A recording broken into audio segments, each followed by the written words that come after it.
Hi there, I'm Chef Brandi Lamb in the Roth Living St. Louis Sub-Zero Home Cook Showroom. It is almost that time of year. It is almost Turkey Day. So today I'm going to be going through how I make my Thanksgiving dressing. I grew up in the South, we call it dressing. Mine is a little bit of a twist on the South. I have some buttermilk and I have some cornbread going into mine. But you can make your dressing or stuffing however you want. But I'm going to show you the base and kind of some components that you should have in there so that you get all the right flavors, all the right textures.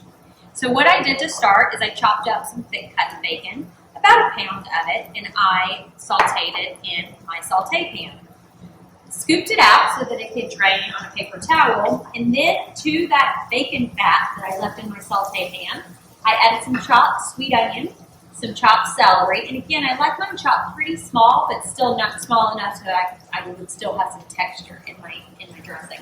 And then I have some fresh herbs in here. I used parsley and some thyme, but you could use whatever you wanted. You could do chives, you could do tarragon. Lots of options here would be really good. So I'm just sauteing that in the bacon fat, just enough to where it's nice and translucent and softened, but still not too soft to where we lose that texture in our dressing. So the base of your dressing needs to be bread. So you can buy the dried bread that's already comes out that time of year in Thanksgiving in the grocery store. What I did is I had some sourdough, so I tore up some pieces of sourdough into little bite-sized pieces into my bowl, and then I made some cornbread. Ratio-wise, because this is my cornbread dressing, I want a bigger ratio of cornbread to my other bread. You could use French bread here, you could use white bread, anything like that. So I baked some cornbread, and all I'm doing is just tearing that and crumbling that. So I still have my bigger kind of squares of my sourdough, but then I have my crumble of my cornbread. So again, I'm getting different textures there, which I really like. So I get that nice and crumbly in there, and again, add just a little more cornbread than I do other bread. And then I have some chopped sage in here. This is the time of year to start using those fresh herbs and really, really add a fresh component to your Thanksgiving meal. So I have some chopped sage, and I have my cornbread, and you can buy store-bought cornbread. You don't have to make it yourself, but it is pretty simple. And then I have my sourdough. I'm going to add my chopped bacon to that. Again, you do not, if you want to make this vegetarian, you can make this however you want. So you do not have to add the bacon in if you don't want to. If you'd rather sub out sausage, you can also do that as well. So I'm just going to give that a little bit of a stir there to incorporate. And then, now that my onions and my celery are getting nice and translucent and soft, I'm going to take those off of the heat because, again, they're going to cook a little more once we get them into the oven. So I'm going to take that off, and I'm just going to pop those right into my bread mixture, kind of draining some of that fat off as I go because I don't need all of that. But we do want to keep our stuffing or our dressing moist, and I'm going to show you how to do that. We've all been there. We've all had that dressing that's a little dried out. So I'm going to show you how we're going to avoid that. So I incorporate my onions and my celery. You could add garlic into that if you wanted to. But the key here is to really have that fresh component from those fresh herbs. So I'm giving that a nice stir. And then what I'm going to do is add my liquid. So I have some chicken stock mixed with some buttermilk mixed with an egg. So the egg is going to add that body to your dressing and your stuffing, and going to add a little bit of fluffiness, but you could also leave that out if you wanted to. And then I have my buttermilk and my chicken stock mixed together. So I'm going to give that a little bit of a stir to incorporate. Now you could do veggie stock here if you're keeping it vegetarian. You could also do turkey stock to keep with the theme as well. So I'm going to give that a little stir to make sure my egg is nice and incorporated. And then I'm just going to pour that over and give that a nice stir.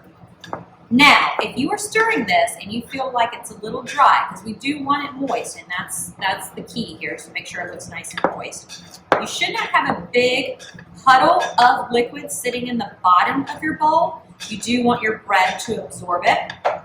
However, you do want all of your bread to look wet. So that is the key. That's what to look for here. So I give that a nice stir. And then I have my prepared 8-inch pan. The recipe I'm going to be posted is for a 9 by 12, so a larger portion of this. So this is a half portion that I'm making today. And that is our 8-inch pan. So I'm just going to take this and pour it in. So we got our saltiness from our bacon. We have our nice tangy buttermilk. We have our cornbread that has a little bit of sweetness to it. You have your aromatics from your onion and your celery, and then your freshness from your herbs. So we're hitting all of our, when I say you're coming up with a recipe and you're thinking about your menu, you want to make sure that your items are hitting all of those taste points. You want to make sure that you have a fat. You want to make sure you have creaminess. You make sure you want to have a little bit of a crunch, and we're going to have a crunch on the top of this because what we're going to do is we're going to take a little bit of melted butter, and this is also going to help retain that moisture as well. So we're going to take a little bit of butter, melted, unsalted, because we did add salt into our onions and our celery while cooking, and our bacon's pretty salty. And I'm just going to drizzle a little bit of butter on top. I'm going to pop this into a 350-degree convection oven or 350 degrees convection humid. If you're using the Wolf convection steam oven, you want to use convection humid. If you're using the Wolf dual fuel or wall oven, you want to do 350 degrees on convection, and we're going to go for about 25 to 30 minutes. All right, so we have taken our dressing out of the Wolf convection steam oven. I used convection humid today for this, and it took about 35 minutes, and I've cut it into squares. And you can see those pieces of sourdough that have kind of popped up at the top and gotten nice and crispy, but then we have this extremely moist stuffing all the way throughout. So no dry stuffing or dressing here. So just cut it into squares, and then you can top it with some chopped parsley or some chopped sage. This can also be made ahead of time. So do everything, just don't bake it yet. And then throw it in either your freezer if you're really making it ahead of time, or put plastic wrap over it and throw it in your refrigerator. Bring it to room temperature, as close to room temperature as possible before baking it so that it's cooked evenly all the way through, and you'll have the same exact result. So I hope that you enjoy this recipe along with your turkey and your gravy. We will be putting the recipe with this video, and as always, you can visit the YouTube Broth Living channel where we have lots of videos and lots of recipes from all of our wonderful Broth Living chefs. Have a great Thanksgiving.